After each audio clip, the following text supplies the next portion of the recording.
Mga buhing santos, welcome sa atong special edition nini karon nga Good Friday.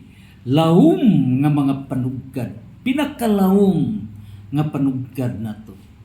Ngano, kay gatong pagahisgutan tungod sa kalawom sa maong pagpanugkad, theological issue. Nabahin ang Catholic Faith Defenders. Usa ka subo, but if there is disadvantage, there shall be its advantage. It's a professional debate. Nabahin ang CFD versus CFD, Catholic Faith Defenders versus Catholic Faith Defenders. O ginigubo sa igsoon as moderator in different debates dinhi sa Catholic Faith Defenders defend against Satanism, do all sanctifications, CFD dinhi nato hisgutan ngano nga nabahin ang Catholic Faith Defenders o kinsa kining maong duha kahugpong. Ugon sabay baruganan niining duha nga maoy nagkasiak niini. Now, ang grupo ni Soc Fernandez, nasayod kita nga si Socrates Fernandez usa sa pinakapunuan sa Catholic Faith Defenders. Although the period ng Catholic Faith Defenders founded sa San Nicolas Paris 1935, unya it was formalized pinagi ni Monsignor Montesilio sa Santo Rosario Paris 1953. Nining puntuha si Soc Fernandez later part na kinisiya.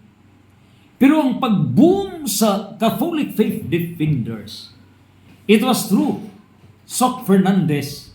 Sa diha nga siya nag-lecture sa laing lugar, labi na sa lalawigan sa Bohol. During the time, si Soc Fernandez wala pa magsulat og libro.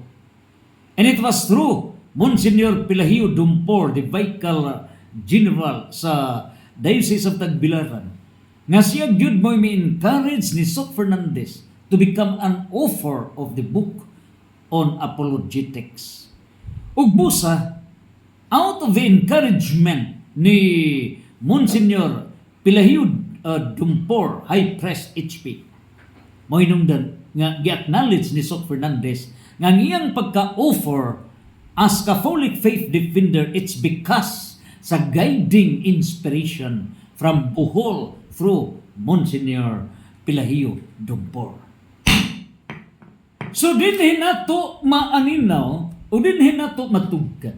Ang tao na hindi marunong lumingon sa pinanggalingan ay hindi makarating sa paroroonan. He who forgets the past is not worth for his future. So it is an admitted fact that it cannot be denied, it cannot be refuted. Nga ang pagka-Catholic Faith Defenders, ang pag-umol sa Catholic Faith Defenders sa Bohol, it was through the prime efforts of Socrates Fernandez. Mao hinungdan nga sa diha na nga galtigom na ang mga officers sa Catholic Faith Defenders, of which although I was not part of the officers, but I was invited to prepare muban sa sekretariat o diya mismo sa pagpreparar sa National Convention of the Catholic Faith Defenders this coming May 23 to 24. Gatuo ko nga okay rang ang tanan, subat ay proposed nga tagaag awards ang mga past national presidents sa Catholic Faith Defenders, of course, to include Socrates Fernandez in honor, in due recognition of his highest efforts nga siya gyud maoy nagmatuto para mapundar ang Catholic Faith Defenders sa Bohol hangtod na gisaw na sa apuhan ni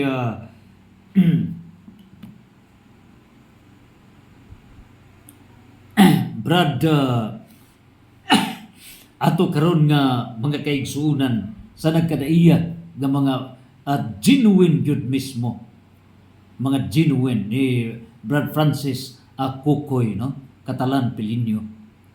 So nining puntuhan karon ngadto na ni Oscar Adarne ug uban pa. So ang pagka-bugat sa Catholic Faith Defenders sa Bohol, it's an honor and due recognition ni Soc Fernandez. And in fact, ang National President, si Brother Ryan, may padayag nga the epicenter of the Catholic Faith Defenders of the world niya sa Bohol. And it's through ni, of course, Father Darwin Gitgano.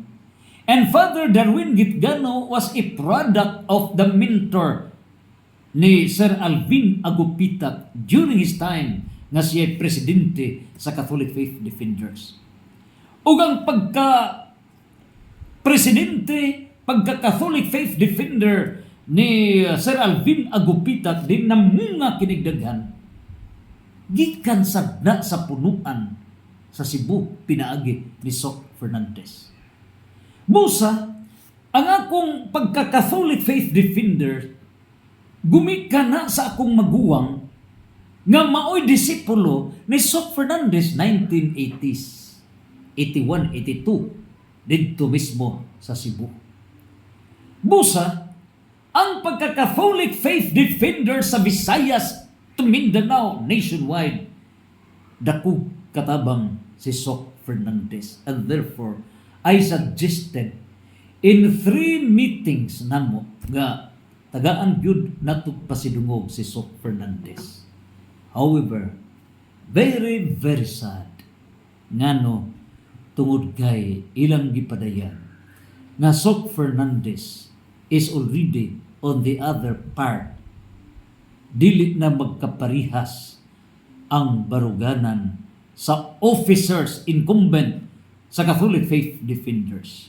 Ug akong gipangutana asa man dapita ang isyu niini o gipadayan niini karon nga Christ God die issue. Mao kini nga atong paghisgutan karon ngano what issue ang gibarugan ni Soc Fernandez ug unsa sad ang gibarugan sa mga opisyalis sa Catholic Faith Defenders mao di ay ang gidebatihan kabahin sa kamatayon ni Kristo mao di ay ang gidebatihan. Almost a decade nga debate. Ug niining igayuna unsa ba ang main issue of the debate? Diin si Soc Fernandez namugat gyud, nangusog gyud sa iyang baruganan. Mao kini agatong paghisgutan karon niining CFD dasdas sa dakong pagpaubos. Nan karon ang iyang mga kaubang mga originals mipadayag nga ang ilang baruganan nga ang pagkamatay ni Kristo mao lamang ang iyang human nature. Human nature. Ug wala maapil ang iyang pagka-Diyos. Now it is an admitted fact settled na kana nga si Kristo has the hypostatic union as true God and true man. Ug ang baruganan ni Soc Fernandez ang namatay mao ang tawhanon ang human nature ni Kristo ug wala mamatay ang divine nature. So mao na ang pinakaunod nga baruganan ni Soc Fernandez.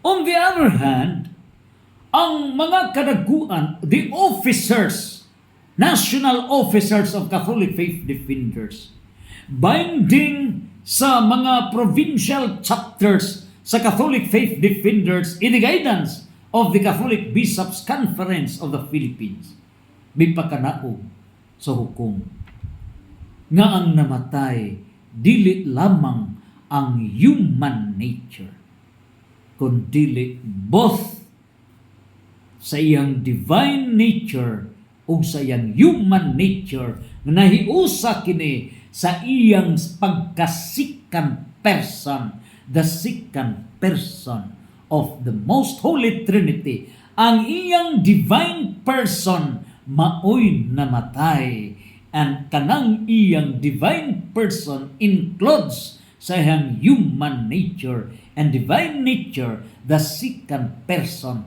dies. So mao kana ang gidibatihan. Mao kini ang atong ilaglad karon. Now the main issue now sa ako ng pagpadayag nga kanang ilahang debate, it is an exercise of professional theological issues.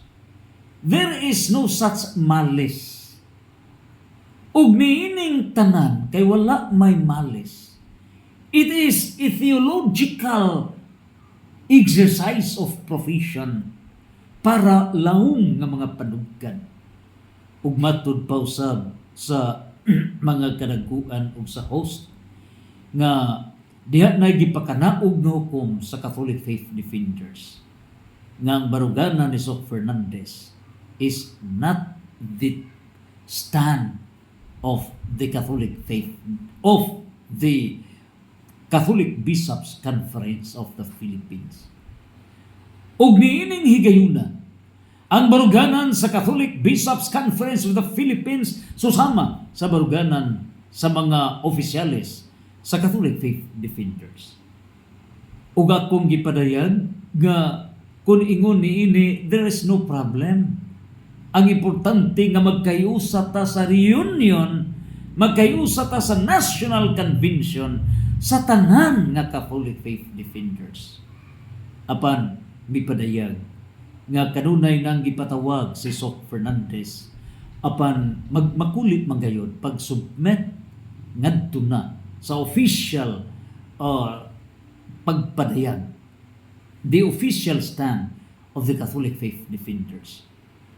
Unya akong gipangutana kung unsay aksyon ni Father Darwin Gitgano og mipadayag ang Provincial Diocesan Chapter sa CFD Tagbilaran, Brad Kenneth at Joseph Aboyabor, Brad Kaloy, nga silang duha, sila si Father Darwin, may bisita gyud personal ngadto ni Soc Fernandez aron pagatud sa decision sa Catholic Bishops' Conference of the Philippines ug pag-convince kaniya nga ihipno na, i-settled na ang maong issue.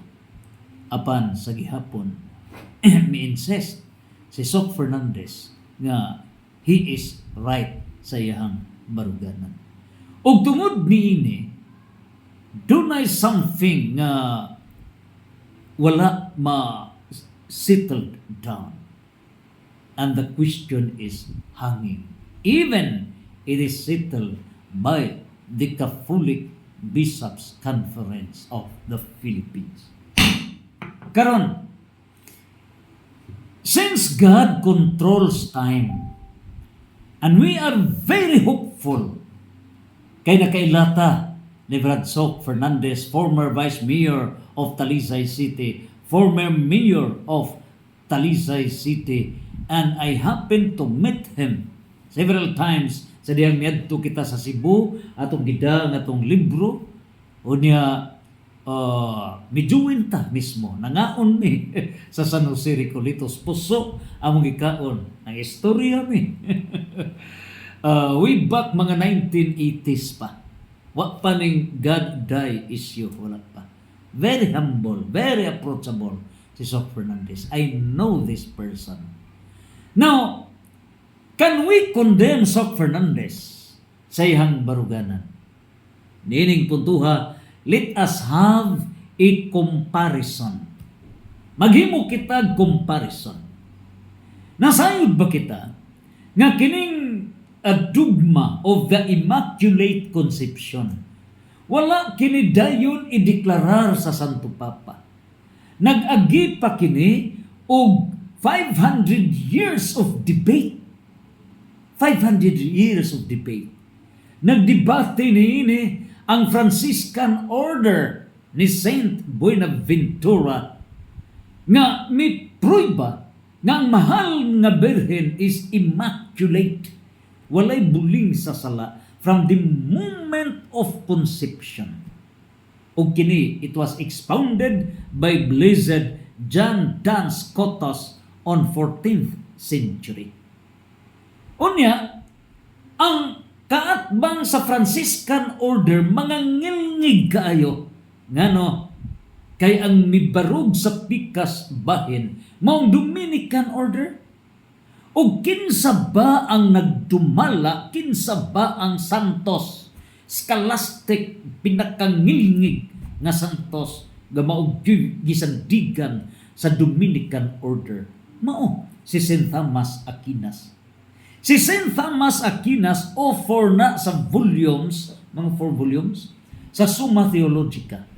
Mao na atong page to page, paragraph by paragraph, sentence by sentence, diha naguba ang akong pinmansip. Kay ganahan ko nagkopya sa mga logics ni St. Thomas Aquinas. Dito, wa na ko pumusuhat. Stenographic na ang akong sinuwatan because of Summa Theologica ni St. Thomas Aquinas. So, ang baruganan nining Dominican Order nga gipundar o sandigan nila gikan ni St. Thomas Aquinas. May argue nga ang mahal nga Birhen was purified from sins not from the moment of conception. So opposite sila sa Franciscan Order, but thereafter na purify ang mahal nga Birhen. So kinsa ba sa duha ang eksakto? Na ang Franciscan Order ni sa kaparian nga naa diha nagtudlo nga maproduce ang mga Franciscan nga mga pari, mga missionary press. On the other hand, ang Dominican Order mao gihapon kana nga nagproduce og mga pari, missionary press. Pero ang pangutana, hain man sa duha ang correct. So kini karon nilang pagdebate kabahin sa Immaculate Conception was resolved, gisugdan kana sa 13th century, and it was resolved only on December 8, 1854, pinaagi sa pagdeklarar ni Pope Pius IX. In other words, 500 years of debate between Franciscan and Dominican Order. So ang pangutana, sa niya nga duna sila theological, professional nga debate on the theological aspect if whether or not ang mahal nga Birhen walay buling sa sala sa diha siyang gipanangkon, Immaculate Conception. Nagkaaway ba sila? Nagbungol ba sila? Nagkasiak-siak ba sila nga di na magduol? There is no reason nga dili magkahiusa. I beg to disagree with all humility. Ngang maoy nagtisok sa CFD sa Bohol nga si Sok Fernandez just because he exercised his theological profession niini karong pag-explore kabahin sa niining isyo nga si Kristo namatay, mauba ang iyang pagka-Diyos na apil pagkamatay or ang iya lamang pagkatawhanon, iya lamang human nature maoy namatay. So niining higayuna karon, unsa ba ang pinaka-unod? Unsa ba gayud ang kalagdaan niining tanan? And so, I am very optimistic. Mura kog nawad-an ko og umoy nga maghimutag National Convention pero dili kompleto. Because it is good to disregard a person, cast out from the group if nakita gyud nato nakita nga there is something wrong. But what Soc Fernandez did is a matter of theological exercise of profession. So nining higayon na we hope and pray nga sa ato karon nga mga pagpanugkan o pagpamalandong, which of the two is correct? And we pray nga ang Dios mo iusa and Soc Fernandez will soon realize og sa tanan usab open-mindedness. Now, si Brad Paul Alima mao'y San Pedro niining tanan. Ngano? Tungod kay sa pultahan mismo sa Birhen sa Kalinaw Mayong Panaw, miunghong siya nako.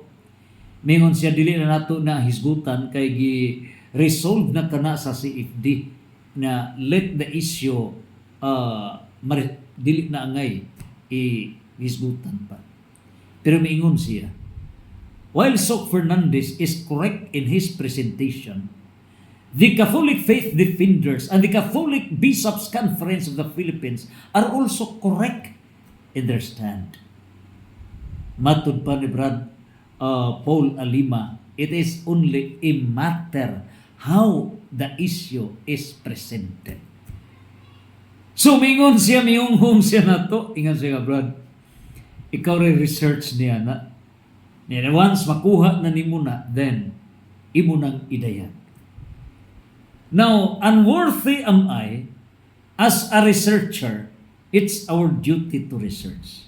Ug busa, ato nang gipaminaw ang debate ni Soc Fernandez, former national president and consultant sa Catholic Faith Defenders versus ni Brother Ramon Gita Bundok, sila mismo, no, ang mipuli ni Soc Fernandez as national president sa Catholic Faith Defenders. Unya niining tanan, duha ka mga kanhi presidente sa Catholic Faith Defenders nagdebate. Unya ang baruganan ni Gita Bundok, Ramon Gita Bundok, ang kanhi presidente sa Catholic Faith Defenders, mausab ang gisuportahan sa Catholic Bishops' Conference of the Philippines. Nga ang namatay, dili lamang ang human nature, kundi the entire person of Christ in His hypostatic union as true God and true man. Entire person and not only the human person maoy namatay. So, kining libruha nga Layman's Biblical Theology and Apologetics Course Manual, produce kini sa Archdiocese of Cebu, pinaagi ni Soc Fernandez o gingon man usab ni Ramon Gita Bundok nga kanhi usab mipuli ni Soc Fernandez as national president. So, gi-review na to ang ilang debate. We record everything. Unya, it was moderated, ang moderator niya to ang Archdiocesan Spiritual Director sa Catholic Faith Defenders, si Reverend Father Lucas Enoch. Unya, ato sad nag-review ang debate ni Soc Fernandez versus Reverend Father Franz D. Villegas, ang National Spiritual Director sa Catholic Faith Defenders. Unya, ato sad nag-review ang baruganan sa Catholic Bishops' Conference of the Philippines. And we research sa mga laong nga mga panugkad, all other researches worldwide sa mga theologians. O nining tanan, atong gihapning ang tanan. Kinsa ba ang naa sa nagbantayog nga katarungan? Soc Fernandez nga original o kanhi punuan sa mga authors sa Catholic Faith Defenders, o ang correct mao ba ang Ramon Gita Bundok Group and the incumbent national officials sa Catholic Faith Defenders with the Catholic Bishops' Conference of the Philippines. Although we were not able to perform our role as moderator sa debate ni Soc Fernandez versus Father Villegas, and so on. But as moderator, we are independent-minded. And as researcher, we research everything. Ugato karon nga ipadayag. Nanang pangutana ni ining higayuna, angay ba nga isalikway, angay ba nga dili imbitahon, angay ba nga dili mutambong si Soc Fernandez sa National Convention of the Catholic Faith Defenders come May 23 to 24. My stand is 1 trillion %. Soc Fernandez must attend the National Convention of the Catholic Faith Defenders. Unity in diversity. Nang karon, ngano ba nga dapat mutambong si Soc Fernandez? Nining puntuha, ang iya karon nga issue is a professional exercise of theological research. And in fact, it lasted only for a decade. Versus, kini karon nga Dominican as against the Franciscan orders on Immaculate Conception, which lasted for 500 years. Niining puntuha karon, manginaot kita, Soc Fernandez can review sa ato karon nga gipadayag. Because I know Soc Fernandez is very, very open-minded, very humble person. Nga na nagkamatay, pero gitagaan gyud sa Ginoo ug lugway, na-crash kini sa motor.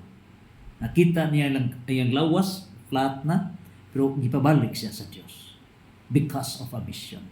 And I don't believe nga sa bag-ong kinabuhi ni Soc Fernandez, ihabang isugal ang iyang kinabuhi para lamang pagsupak sa plano ug kabubuton sa Dios. I don't believe. I know Soc Fernandez is living for sainthood, pagkasantos.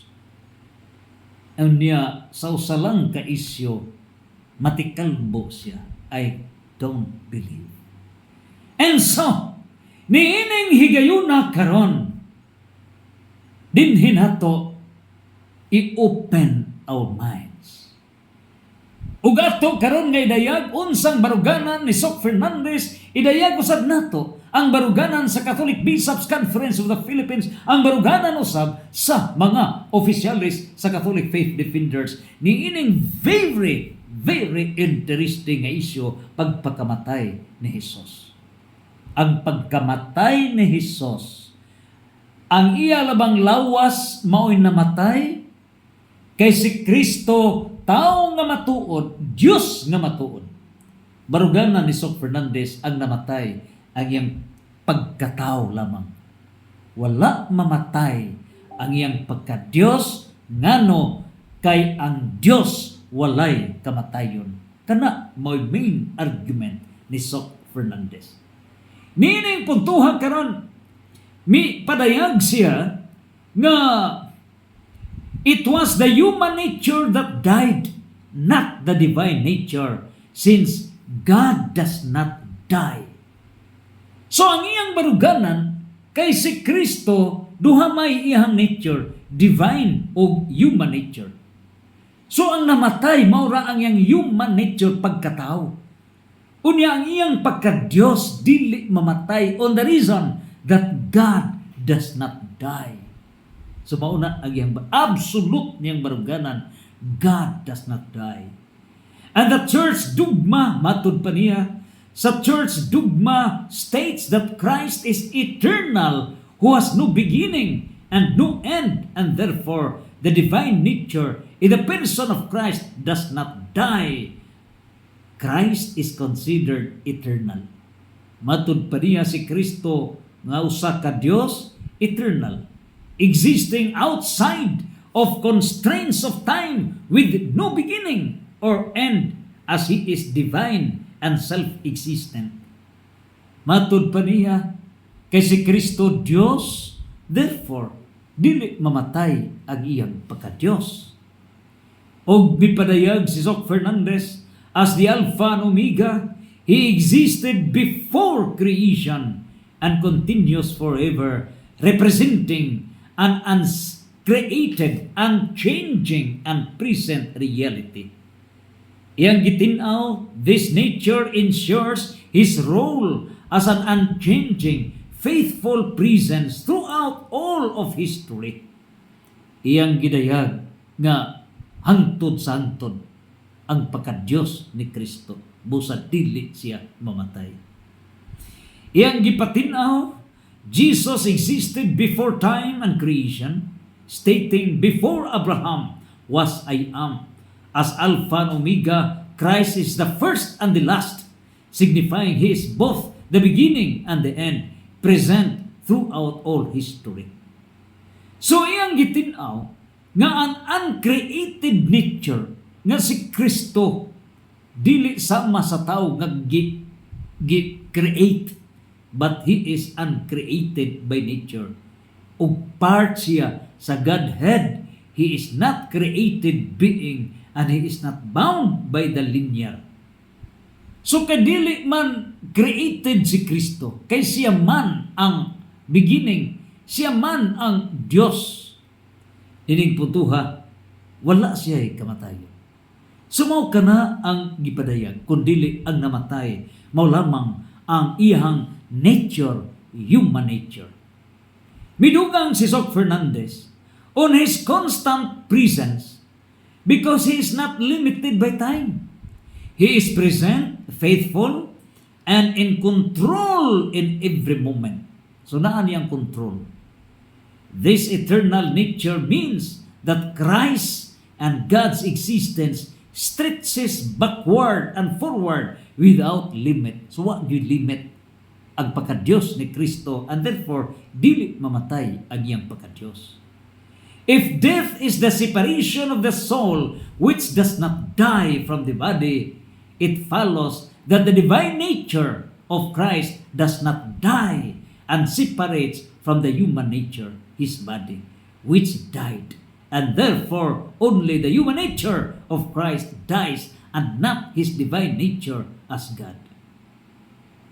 So, simplified ang argument ni Soc Fernandez nga ang pagka-Diyos ni Kristo diha na siya before Abraham, diha na siya sa creation period, o sa iyang pagka-Diyos forever siya. So kung mamatay ang iyang pagka-Diyos, hain man ang iyang pagka-Diyos. Nga ang Diyos wala may kamatayon. O therefore, gipatinaw ni Soc Fernandez nga namatay, maurag yun ang iyang pagkatao. Sa ato karon nga kaniadto during my early years as CFD, mao kana ang akong baruganan nga ang pagkamatay mao ang iyang pagkatao, because I follow Soc Fernandez. Now, dinhi karon atong palawman. The objection of Brad Soc Fernandez is based on the fact that since Christ is true God, kay si Kristo matuod man Dios, unya gi-quote niya ang libro nga Catholic Fundamentals of Catholic Dogma, number 18, page 36. So kini karon diha sa atong libro, authored by Dr. Ludwig Ott, edited by James Cannon Bastable, Doctor of Divinity. Niya ang mga libro nga gi-quote ni Soc Fernandez. Niya kini sa Dogma number 18, page 36. So unsa bang gingon sa page 36 nga iyang gi-quote? Now iditso nato kini. Iyang gidayag that the essence of God's eternity is that He has no beginning and no end. So ang pagka-Diyos ni Kristo, wala siya sinugdanan, wala sad siya katapusan. And since the dogma asserts that God possesses the divine being without beginning and without end, therefore, in no way that God dies even in a second person, but only His human nature dies and not the entire person. So yang gibarugan nga ang namatay dili ang pagka-Diyos, kundili ang iya lamang human nature mo'y namatay. Og niining higayuna dili ang entire person. That the passion and sufferings of Christ was on His capacity as man and not God. So iyang gidayag nga kadtong mga pag-antos ni Kristo, gilato siya, nasakitan siya, nagkadugo siya, kadtong mga kasakit, good only sa iyang pagkatao, and it does not affect sa iyang pagkadiyos. And therefore, His passion and death binds on His human nature only.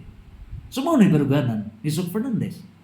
To say that the divine nature died means the Holy Trinity. So muna yung baruganan.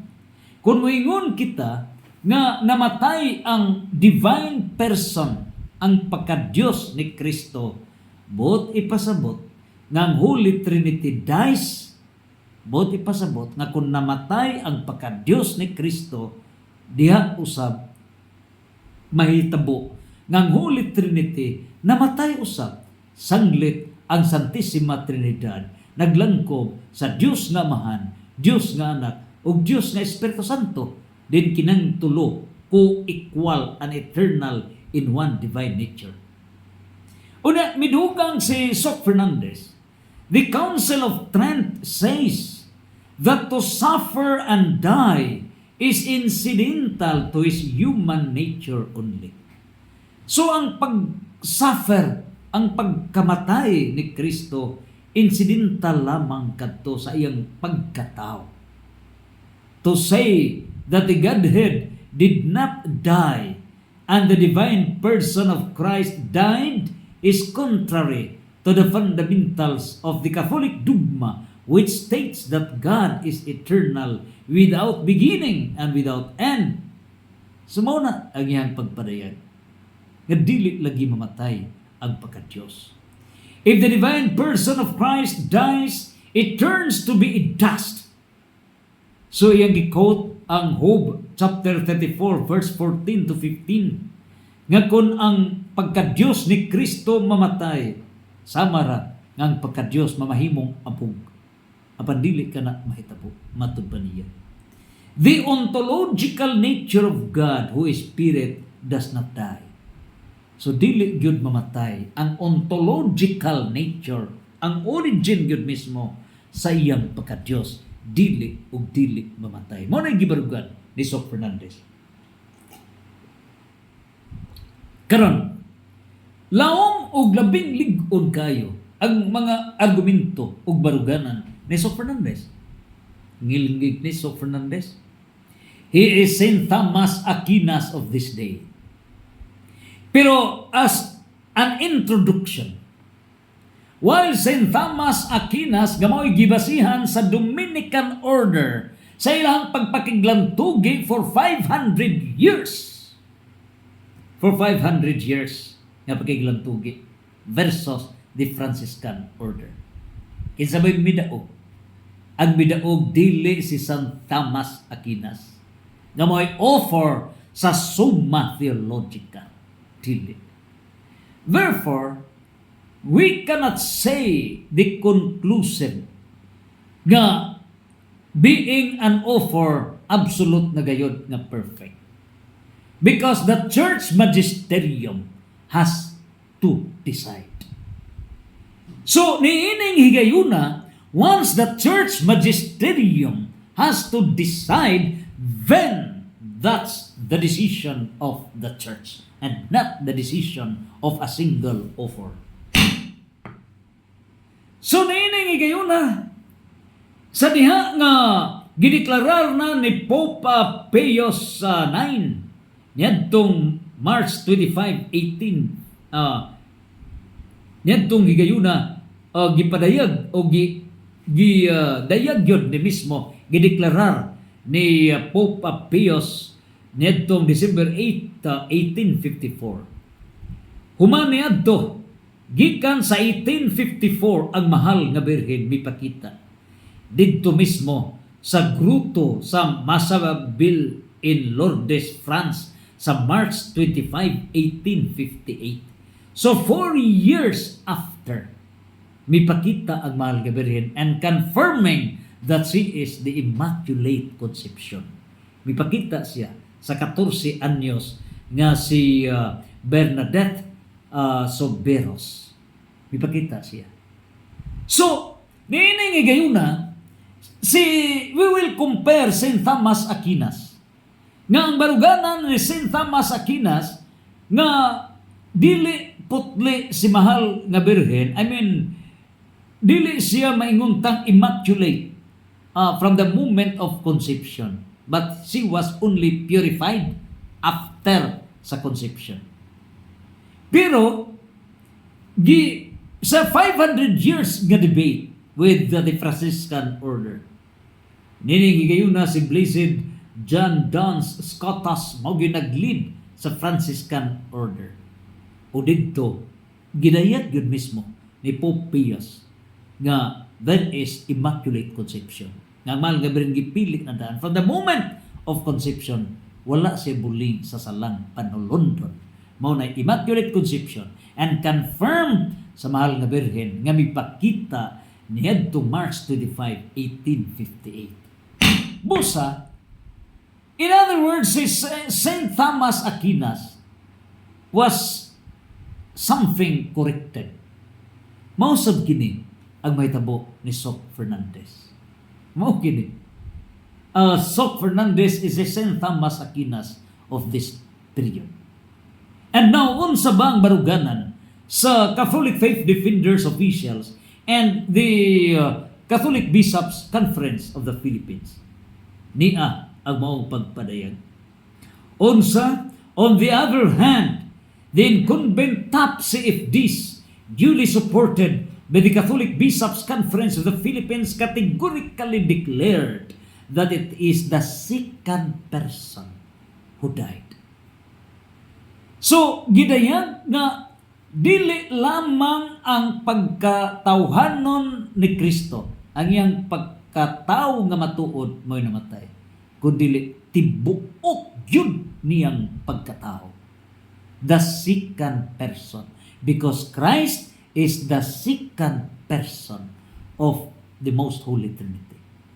So ang namatay ang iyang pagka-second person nga naglangkob sa iyahang hypostatic union.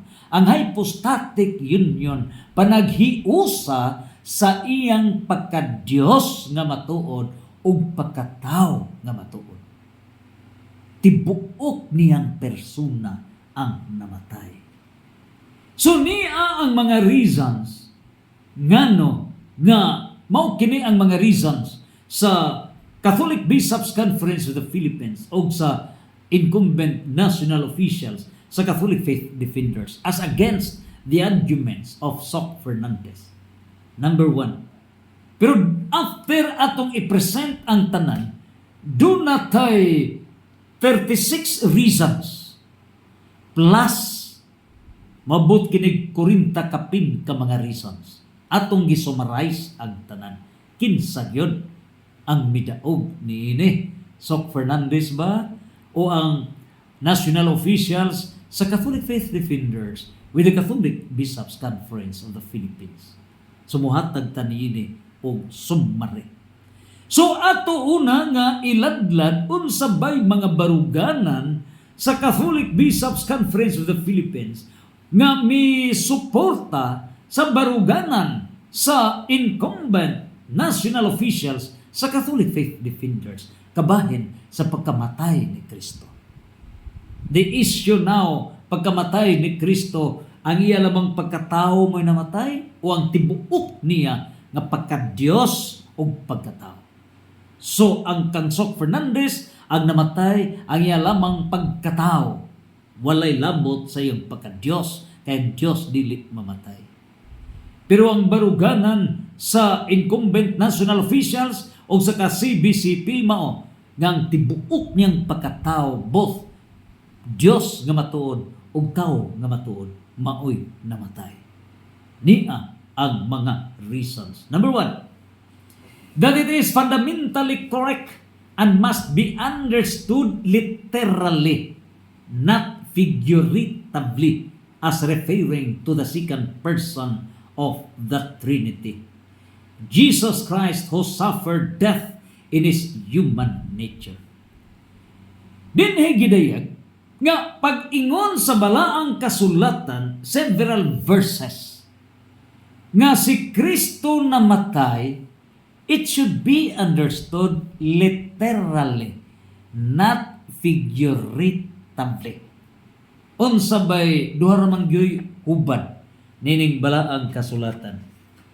Literal interpretation, unsay napulong diha maunay gipasabot, or gitawag figure of speech, figurative, nga dunay sambinghay.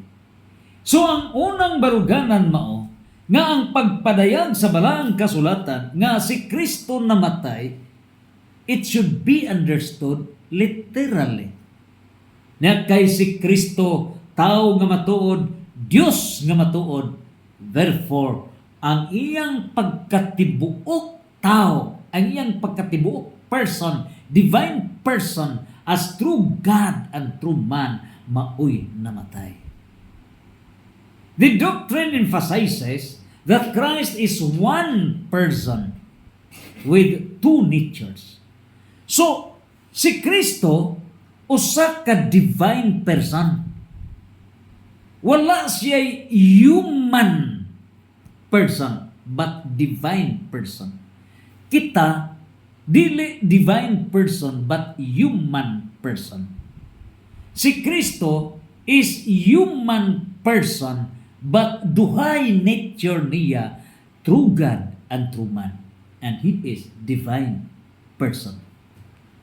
Na niining puntuha karon, it is on His nature as divine person who died on the cross. And since Christ is God the Son, therefore it includes sa iyang pagkamatay tibuok niyang pagka-divine person in His hypostatic union as true God and true man.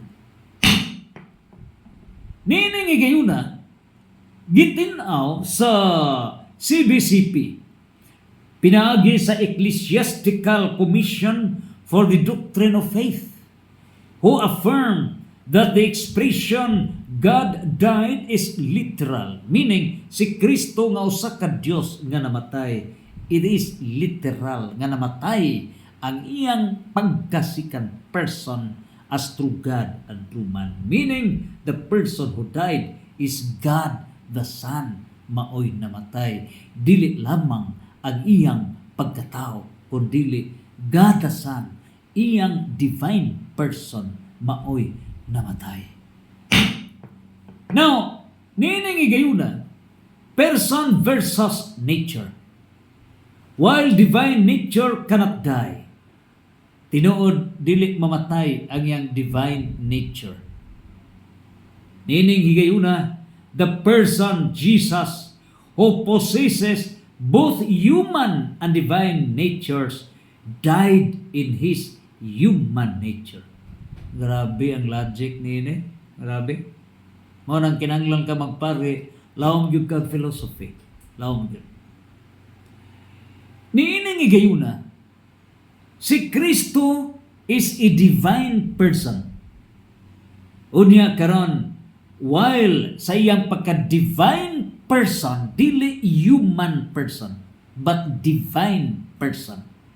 Sa iyang pagka-divine person, duha ang iyang gidala. Mao na gitawag og hypostatic union. Ang hypostatic gikan na sa hypostasis. Ang hypostasis meaning person. So, sa iyang pagka-hypostatic union, nayusa ang iyang pagka-true God and true man. He is a divine person.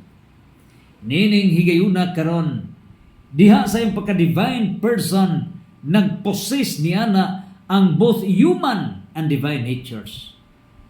O busa kana maoy namatay in His human nature.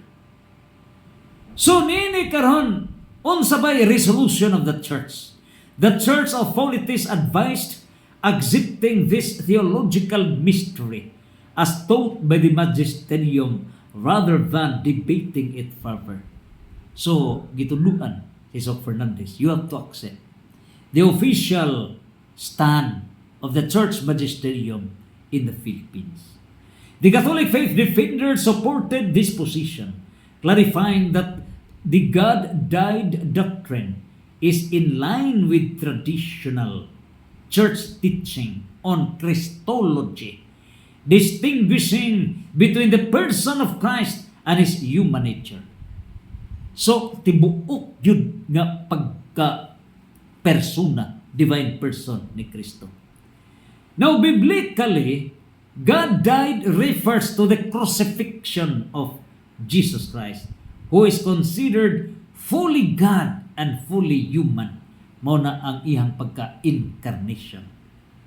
While the divine nature cannot die, Jesus experienced human death, the separation of the soul and body on the cross to pay for humanity's sins. He did not cease to exist, but rather substituted himself for mankind. Kanang pagka human nature kay divine person man si Kristo, then dunay divine nature o human nature.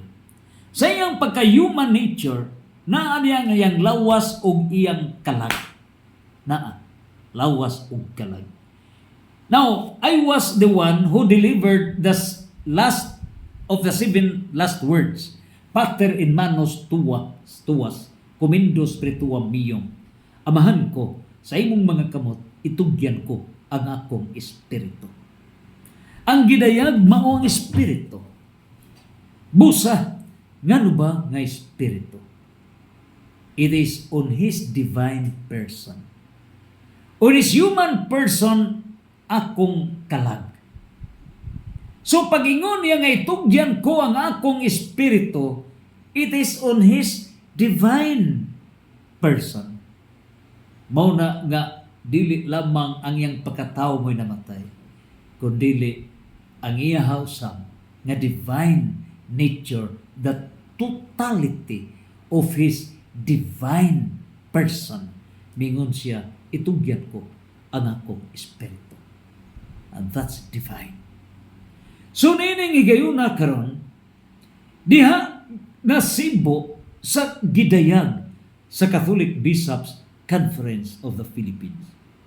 Now, ang purpose sa pagpakamatay ni Jesus.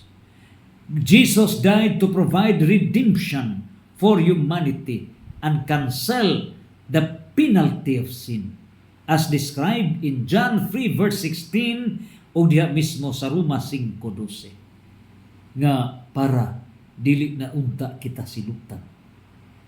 Dinhi mapadayag the Catechism of the Catholic Church, naa kana gidayag sa paragraph 6 to 9 sa Catechism of the Catholic Church. We have here the Catechism of the Catholic Church. Unsa may pagpadayag niini? It teaches that Jesus Christ, who is true God and true man, truly died on the cross in his human nature. So, hunong nata sa debate, ngano ba?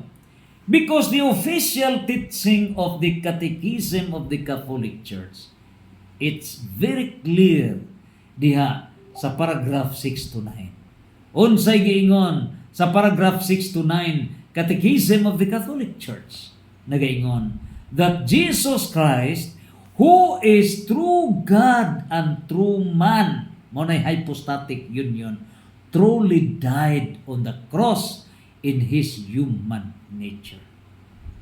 Namatay. In other words, ang iyahang pagka-Diyos nga matuod o pagkatao nga matuod, namatay diya sa cross, labi na diya sa iyang human nature.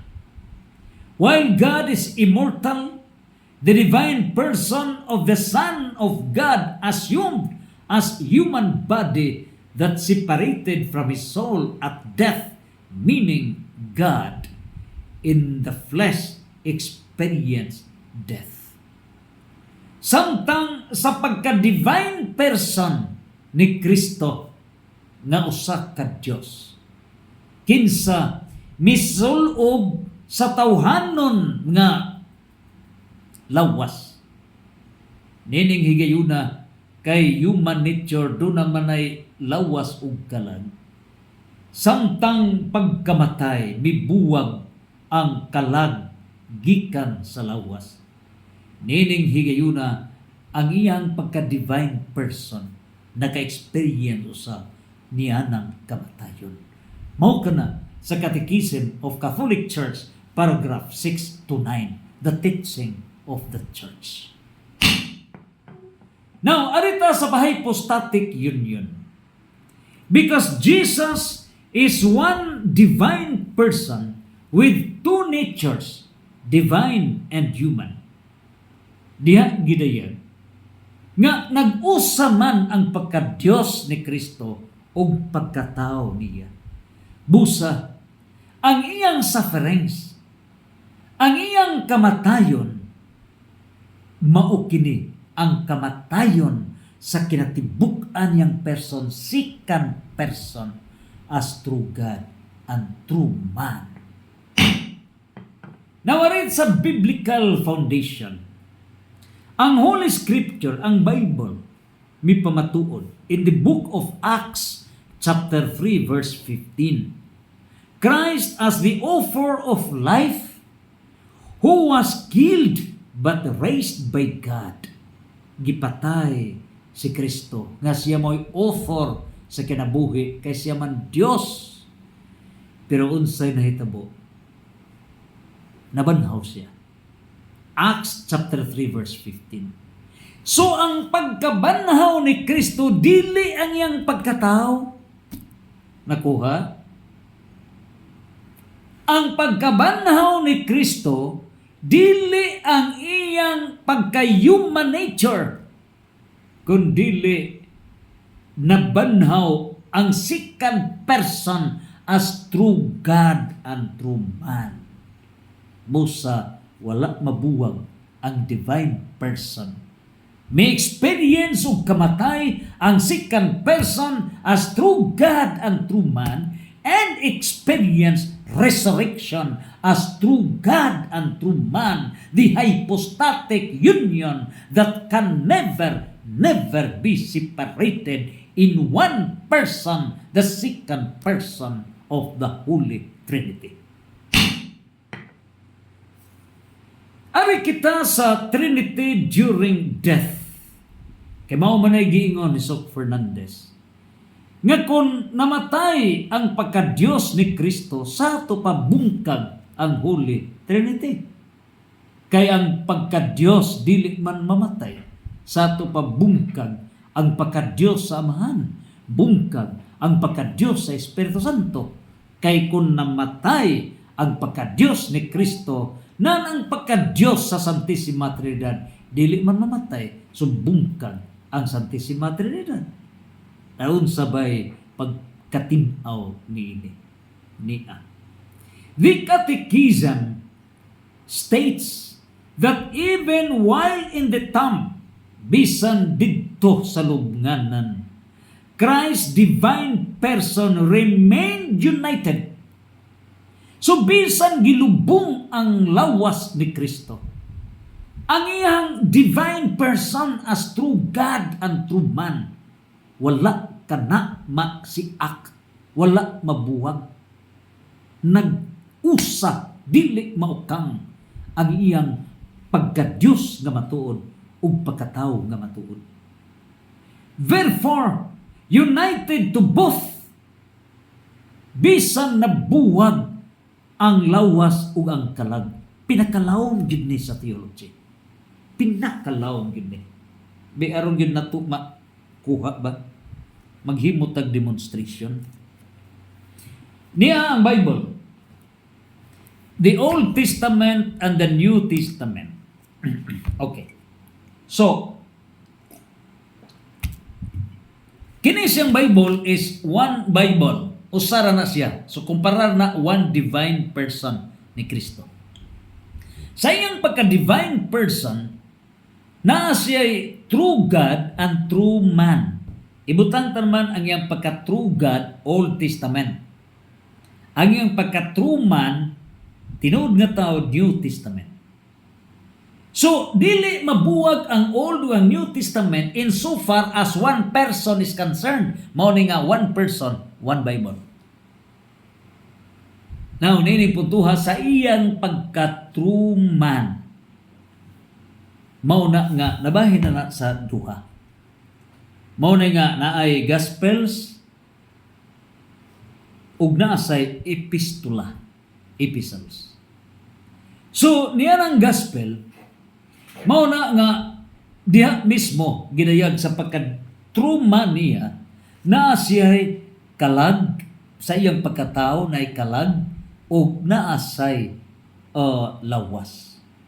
So pagkamatay sa second person, nabuwag ang lawas sa iyang kalag. Ang kalag mibuwag sa lawas. Pero bisan mibuwag ang kalag sa lawas, wala mo buwag ang iyang pagka-true God sa iyang pagka-true man. So mauna ang gitinaw pag-ayo, wala mo buwag. Kay dili mabuwag ang iyahang divine person composing the hypostatic union as true God at true man. But in so far sa iyang pagka-true man, nga dunay kalag o lawas, pagkamatay, mibuwag ang kalag. But in so far as his divine person, para Bible, mao ni, wala mabuwag ang iyahang true God and true man. Busa pagkamatay sa second person, as if kini Bible, tibuok yun, mao'y namatay. Sumaw ka na ang pagkamisteryo ni Kristo. Nganong misteryo? Gitagaan yutan ng mga pamaagi sa tumong nga kita maluwas. Maurag yun na reason para maluwas ang tao. Grabe ang iyang misteryo. O busa, dinhi gidayag, Jesus tasted death. Diya sa Hebrew, chapter 2, verse 9. Si Kristo nga Dios naka-experience og kamatayon to conquer death and liberate humanity from sin. Ang tumong ngano nga si Kristo nga Dios naka-experience og kamatayon, ang tumong mao ang pagkanker, pagbuntog sa kamatayon. Asa mabasa nga ang tumong ni Kristo mao ang pagbuntog sa kamatayon na sa 1 Corinto chapter 15 verse 26. Buntugon niya ang kamatayon. So negative times negative equals positive. Buntugon ni Kristo ang kamatayon. Therefore, it is accurate to say God died in the context of incarnation. The Creator suffered and died in human nature for humanity. Sumaw ka na ang gipadayag, gitinaw sa Catholic Bishops Conference of the Philippines. So nakakausap ka na sa Acts chapter 13 verse 17, na sa Catechism of the Catholic Church paragraph 630, nga ang Catechism mipatinaw that even while in the tomb, Christ's divine person remained united to both his separated soul and body, meaning his body did not suffer corruption. Unya, niya usab gitinaw nga adto ta sa nahitabo sa mahal nga birhen. Arita sa Theotokos. Kining pagka Theotokos, i-compare nato sa pagkamatay ni Kristo. The inseparable divine person of Christ as true man and true God, as the second person of the most holy Trinity, is consonant to the doctrine of Theotokos. Unsa ning Theotokos? Nga ang mahal nga birhen inahan sa Dios nga anak. Sumao kini which is the foundational theological title for the Virgin Mary, affirming her as the Mother of God because she bore the second person of the Trinity in His humanity. So gitawag ang mahal nga birhen nga inahan sa Dios nga anak. Ngano ba? Tungod kay siya mauman ang nanamkon ni Kristo nga usa ka Dios. And since si Kristo usa ka Dios, then the highest honor mao ang mahal nga birhen inahan sa Dios nga anak. Mausab kini ang pagka-Dios ni Kristo nga namatay kini tibuok niyang person. O dili lamang namatay ang iyang human nature. Sumao kana ang mga pagpatinaw dugang pa sa CBCP. Sa Lucas chapter 1 verse 43, ang title is rooted ni karon ang mahal nga birhen mitawag kang mahal nga si Santa Elizabeth mitawag sa mahal nga birhen nga Mother of my Lord, inahan sa Dios. Unya ang Catechism of the Catholic Church paragraph 6 to 9 mideklarar, to the benefit of every man, Jesus Christ tasted death, namatay si Kristo. Hebrew chapter 2 verse 9, it is truly the Son of God made man who died and who was buried. So ang iyang pagka-Dios nga matuod og tao nga matuod mao'y namatay ug gilubong. Busa niadtong maong debate ni Soc Fernandez versus Father Fran Villegas niadtong April 23, 2022, 2 p.m. dito sa Pope John 23rd Seminary Mayor. Mao kana nga ilang giresolved, unsay ilang giresolved ang proposition. Resolved that God died is to be understood literally, not a figurative speech. Unya si Father Villegas may pamatuod ni ining nagkadaiyang mga argumento. So nagdebate sila ni Soc Fernandez. Unya ang argumento ni Father Fran Villegas na National Director sa CFD sa Tibok Pilipinas. Gipadayag ni Father Fran nga sa libro sa Catechism of the Catholic Church, the Book of Catechism of the Christian Doctrine, we make the sign of the cross. So dunay sign of the cross aside from acknowledging the Holy Trinity to remind that Christ, God the Son, has died on the cross. So mismo, diya sa atong pagpanguros, usa kini kapag pamatuod, usa kini kapag gapruiba nga si Kristo nga usa ka Dios namatay mismo ug sa diha nga siya namatay dinhi gipadayag nga ang iyang pagkamatay mao ang iyang second person as true God and true man. Sumaw kana iyang gipatinaw. Ug busa usab iyang giingon ni Father Fran Villegas iyang gipatinaw nga it is the second person of the Holy Trinity mo'y namatay.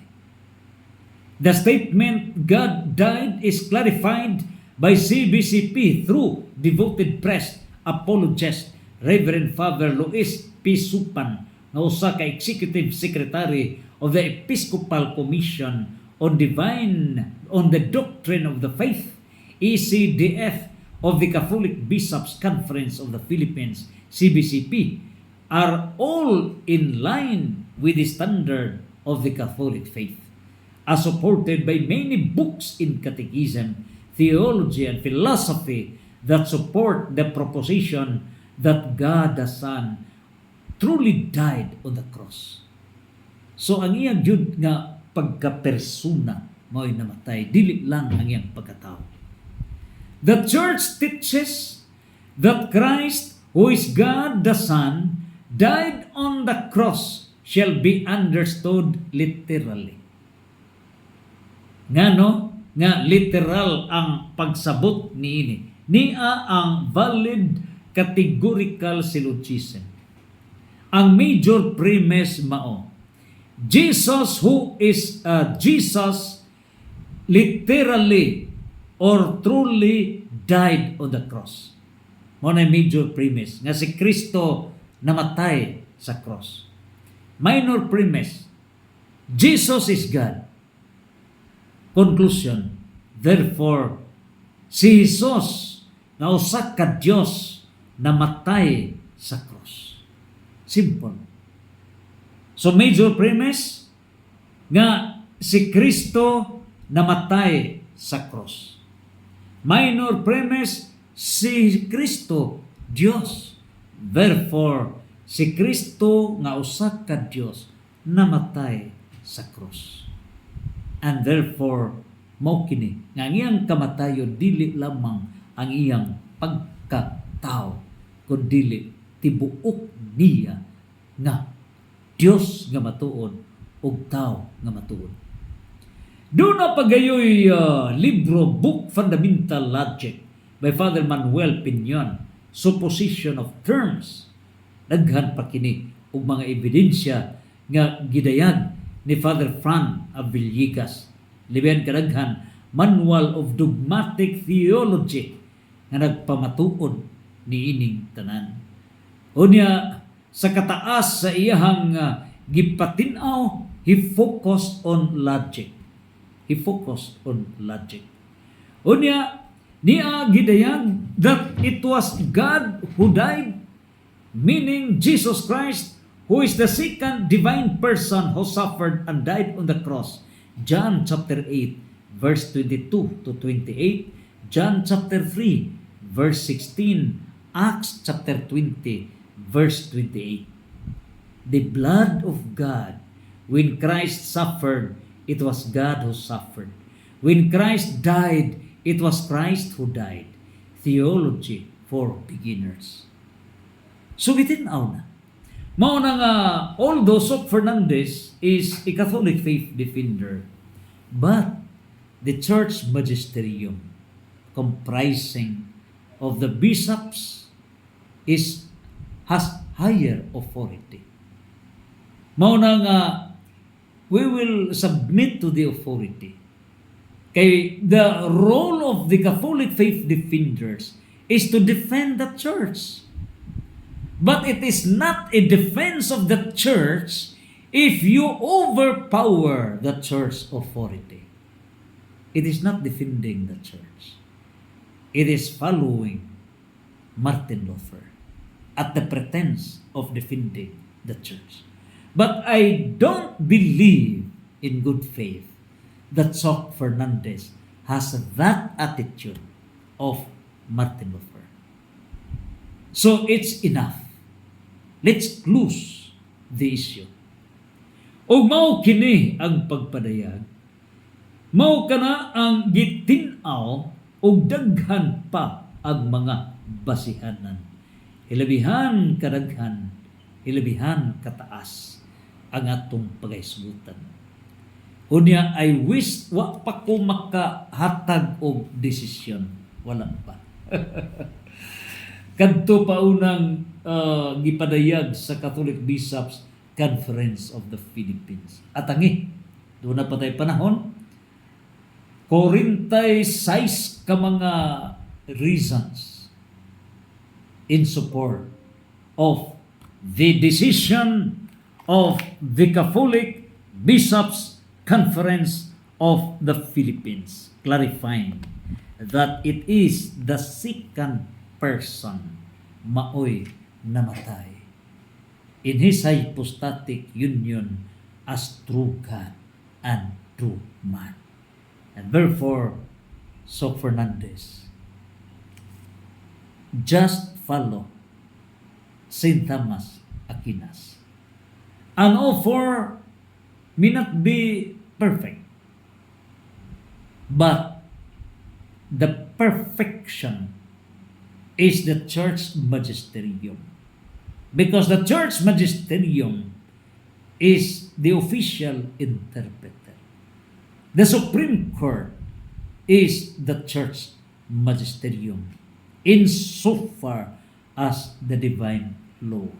Santos, Santos, Santos, fiat will come to the National Convention Catholic Faith Defenders, awarding to Sok Fernandez, be humble, unite us all.